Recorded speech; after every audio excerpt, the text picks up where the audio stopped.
If you go to Jurassic Park, you deserve to be eaten by velociraptors? Like, why didn't you see that coming? I mean, I'm just saying, we gotta worry about whether or not, like, algae is an invasive species, and yet they're like, what if we brought back massively extinct dinosaurs?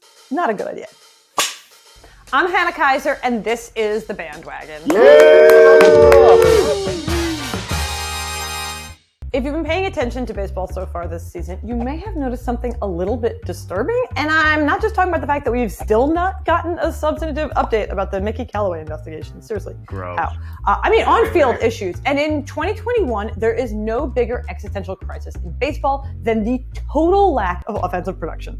No one can hit. Pick your favorite stat, and it probably amounts to saying just that. For instance, the league as a whole is currently batting .234. It's like they built the entire season out of Rod Barajas. Rod Barajas? Barajas. We don't have time to get into all the reasons behind this. They told me if I didn't try to list them all, they'd put them on screen. But the general consensus is that this is very boring and probably bad for baseball.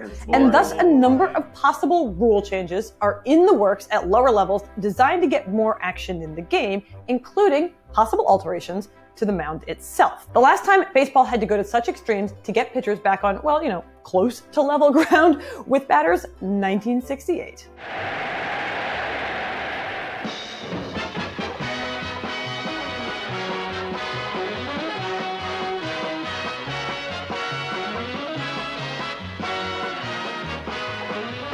By 1969, the mound would be lowered from 15 inches to 10 inches. The strike zone was shrunk, and MLB said it was going to crack down on pitchers using sticky substances to get an unfair advantage. Nice work, guys.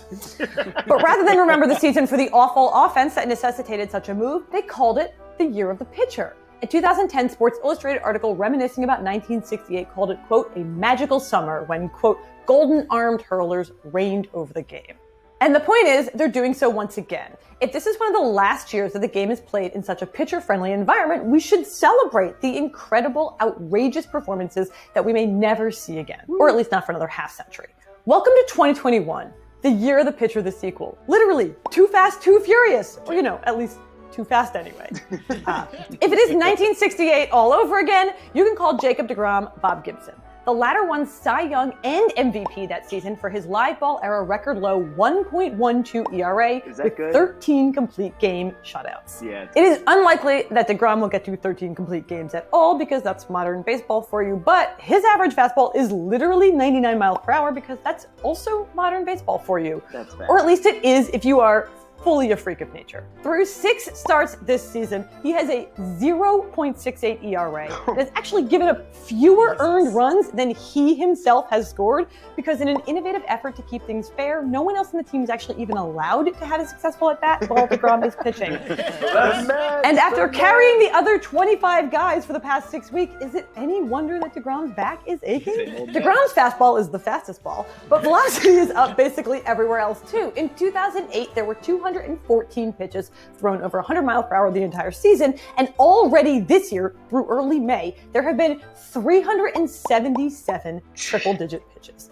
They're so fast that you could watch every single one of those pitches back to back in less time than it takes to listen to Blink-182's All the Small Things. But we don't have the licensing to play that anyway, so we just picked some of our favorites. Na na na na na na na na. Of course, big league players can hit any speed if they start swinging soon enough, which is why the movement pitchers get from optimizing spin these days is even nastier than pure velo. Shane Bieber has roughly 50% whiff rate on both his slider and his curveball, and also, apparently, great takes. Jurassic Park used to scare me.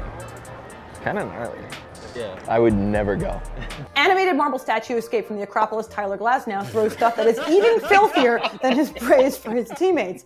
He added a slider to his repertoire this offseason that is making his curveball even more unhittable than it already was. And now he is just devastating opposing teams, although perhaps none as ruthlessly as his former club. See, Glasnow used to think about the morally bankrupt felonious farmer bro Martin Scarelli to get himself angry enough to take the mound. But since then, he's updated his inspiration to just the general vibe of his whole career when he was in Pittsburgh. You might think that an environment so hostile to hits would make going through a whole game without giving up a single one a little less special. But no, seriously, that. Joe Musgrove, Carlos Rodon, John Means, and Wade Miley all deserve their spot in history as guys who helped make 2021 the year of the pitcher to pitch harder. Also, Madison Bumgarner had a nice afternoon that one time. Nice.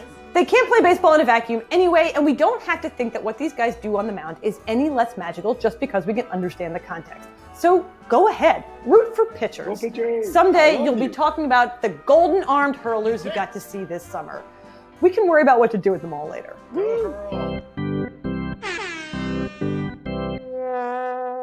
Albert Pujols. Albert Pujols retired. No, he didn't. No.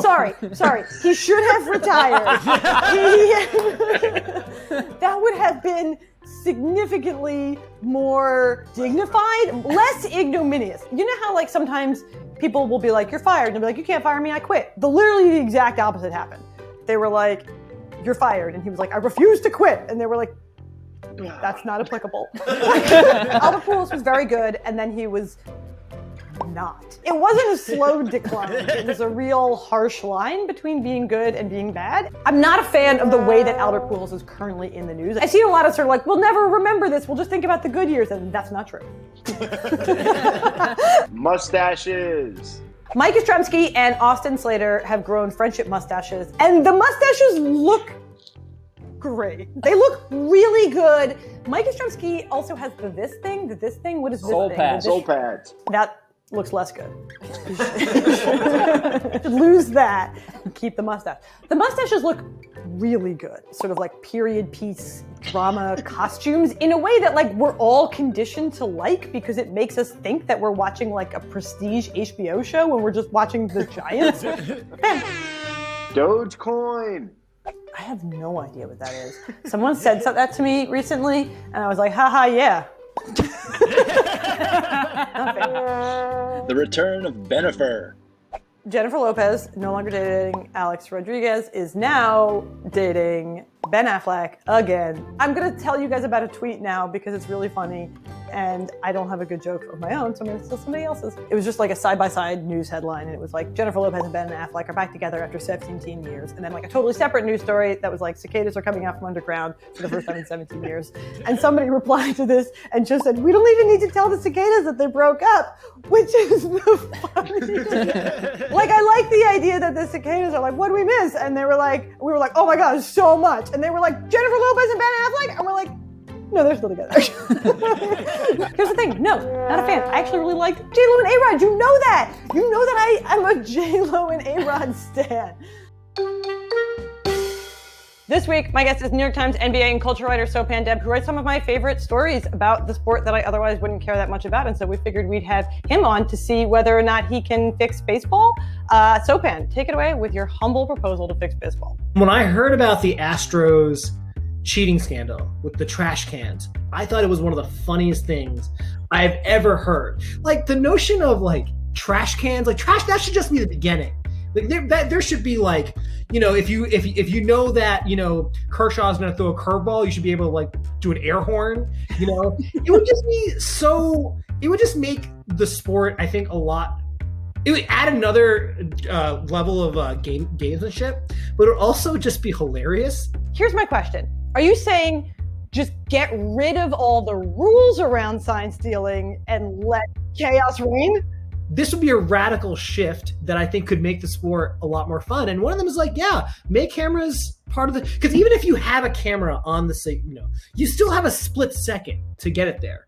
That's really hard. You still have to. You don't lose the competitive nature of the sport. You still have it. It's just different. Maybe you're hiring fans to hold up signs or something, you know, on the third baseline or whatever. The fanatic? I want the fanatic holding up the sign. That would be hilarious. So I think, in conclusion, the reason this is a good rule is because everyone's already suspicious that everyone else is doing it. So why not just let teams do it openly in such a way that we can now factor it into the way we experience the sport? Yeah, I like it. Honestly, it's a good idea.